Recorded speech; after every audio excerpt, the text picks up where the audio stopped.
Il bloque depuis hier après-midi le dépôt de carburant Total de Cournon d'Auvergne. Une trentaine de militants CGT rejoints par des manifestants de Nuit debout.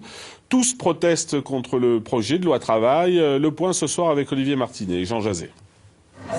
Ils sont une trentaine à bloquer le dépôt de carburant de Cournon.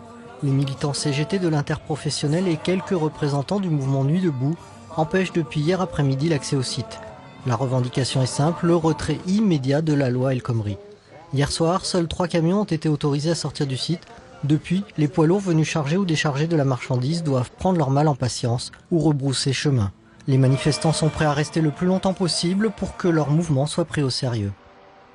On devrait avoir un impact là au bout de 3 jours. Je pense qu'au bout de 3 jours, les pompes à essence vont avoir du mal à se réapprovisionner, surtout que dans l'ouest, dans le nord et dans le centre de la France, les blocages commencent à être importants. Donc du coup, effectivement, il va y avoir un manque d'essence dans les stations-service. Effectivement, ça va générer certainement du remous. Pour l'instant, les dépôts de Gerza et de QC ne sont pas impactés, mais s'ils devenaient assez nombreux, les manifestants entendent bien étendre le mouvement à ces sites. Malgré le soutien des cheminots qui pourraient intervenir dès demain, certains craignent l'essoufflement du mouvement faute de combattants. Lors des assemblées générales organisées devant le dépôt de carburant, on commence à penser à d'autres actions plus importantes si toutefois les militants sont au rendez-vous.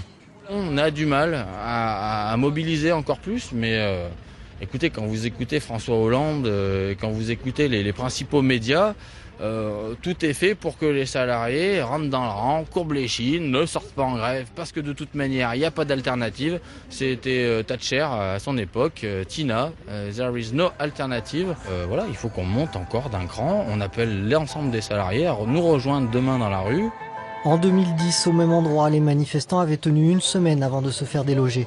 Cette année, la durée du mouvement dépendra de la mobilisation. Les manifestations de demain pourraient redonner le sourire aux militants qui s'apprêtent à passer leur 2e nuit de blocage.